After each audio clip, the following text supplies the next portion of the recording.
পরম করুণাময় আল্লাহর নামে। আসসালামু আলাইকুম। এখন 7:30 আমরা আমাদের হাঁসের খামারে এসেছি সকালের খাবার দেওয়ার জন্য। আর এই যে পর্দাটা দেখতে পাচ্ছেন, এই পর্দাটা দিয়ে রেখেছি যেন চারপাশ থেকে কোনো বিড়াল কিংবা মুরগি এই খামারের এদিকে না আসতে পারে। সবার আগে পানির পাত্রগুলো উঠিয়ে নিব। পানি একদম শেষ হয়ে গেছে, বাচ্চাগুলো অনেকক্ষণ থেকেই পানি খেতে পারে, আমাদের আরো আগে আসতে হতো। হাঁসের অভ্যাস হচ্ছে একবার খাবার খাবে, একবার পানি খাবে। সে কারণে পানির পাত্র এবং খাবার পাত্র পাশাপাশি রাখতে হয়। আমরা এখন এই পাত্রগুলো পরিষ্কার করে ধুয়ে নিব। প্রত্যেকদিন খাবার দেওয়ার আগে পানির পাত্র এবং খাবার পাত্র ধুয়ে পরিষ্কার করে দিতে হয়, যেন এর ভিতরে কোনো রকম ব্যাকটেরিয়া না জন্মায়। আপনাদের ভাইয়া আমাকে বলতেছিল, তোমার এগুলো পরিষ্কার করতে ঘেন্না করছে না? না, করছে না, কারণ কোনো কাজকে ঘেন্না করলে সেই কাজে কখনোই সাফল্য পাওয়া যায় না। আমি এখানে 100টা পিকিং স্টার হাঁস দিয়ে শুরু করেছি। আমার ইচ্ছা আছে আমি আস্তে আস্তে আরও প্রত্যেকটা পানির পাত্র আমি ধুয়ে পরিষ্কার করে নিচ্ছি। এবার খাবার পাত্রগুলো নিয়ে যাব।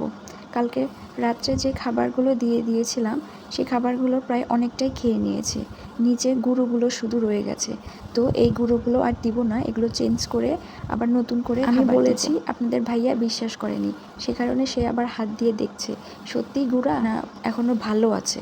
আমরা প্রত্যেক দিন সকালবেলা খাবার, পানির পাত্র, খাবার পাত্র সবকিছু পরিষ্কার করে ধুয়ে তারপরে দিই। খামার বিষয়টা খুবই সেন্সিটিভ একটা জিনিস, এখানে সবকিছুই পরিষ্কার পরিচ্ছন্নভাবে রাখতে হয়। আমি এখন খাবার পাত্রগুলো পরিষ্কার করে নিচ্ছি। এর চারপাশে অনেক খাবার আটকে আছে। হাঁস একবার পানি একবার খাবার খায়, যার ফলে খাবারগুলো ভিজে খাবার পাত্রের চারপাশে আটকে যায়। এগুলো যদি না পরিষ্কার করে দেওয়া হয় তবে এখান থেকে ক্ষুদ্র ব্যাকটেরিয়া জন্ম নিবে, যার ফলে খামারে অনেক বড় রোগ হতে পারে। সে কারণে আপনারা প্রত্যেকদিন খাবার পাত্র, পানির পাত্র পরিষ্কার করে ধুয়ে তারপরে দিবেন। আজকে হাঁসের বয়স হবে 8 দিন। খাবার পাত্রের গায়ে পানি লেগেছিল, সে কারণে আমি মুছে দিচ্ছি, কারণ পানিতে খাবার দিলে খাবারটা ভিজে আবার খাবার পাত্রের গায়ে লেগে থাকে, এরপরে আবার সেখান থেকে ব্যাকটেরিয়া জন্ম নিতে পারে। পরিষ্কার করে মুছে দিচ্ছি। এরপর আমি প্রত্যেকটা খাবার ট্রেতে উঁচু উঁচু করে খাবার দিব। এই খাবারটা চলবে টানা দুপুর পর্যন্ত।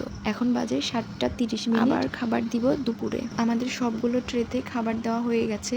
এখন আমরা এক সাইডে সমান করে খাবারগুলো দিয়ে দিব। হাঁস কিন্তু এখনো খাবার খাবে না, ওরা প্রথমে পানি খাবে তারপরে খাবার খাবে। এখন সকালের টাইম, সে কারণে ওরা পানির জন্য অপেক্ষা করছে। আমি এখানে 5 লিটারের 3টা পানির পাত্র নিয়েছি। পাত্রগুলো এখন পানি দিয়ে ফুল ভরে নিই। ওরা আজকে সকালে ওষুধ পাবে জিঙ্ক কেয়ার এবং পিএইচ। জিঙ্ক কেয়ারটা দিতে হবে বাচ্চার বয়স যখন 5 দিন হবে তারপরের থেকে, আর পিএইচটা দিতে হবে বাচ্চার বয়স যখন 3 দিন হবে তারপরের থেকে।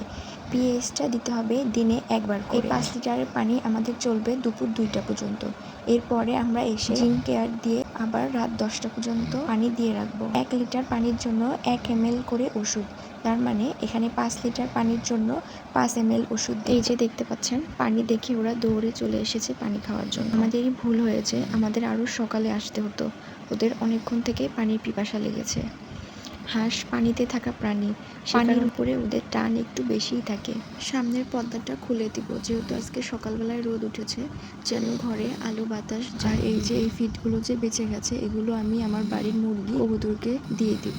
ভালোই হয়েছে, হাঁসগুলো নিয়ে আমার বাড়ির মুরগির জন্য খাবার কিনতে হয় না। আমার এই কবুতরের খোপে কবুতর রয়েছে, অন্য এক ভিডিওতে দেখিয়ে দিব। আজকের মতো সকালের কাজ শেষ। সবাই ভালো থাকবেন আর আমার চ্যানেলটা সাবস্ক্রাইব করবেন।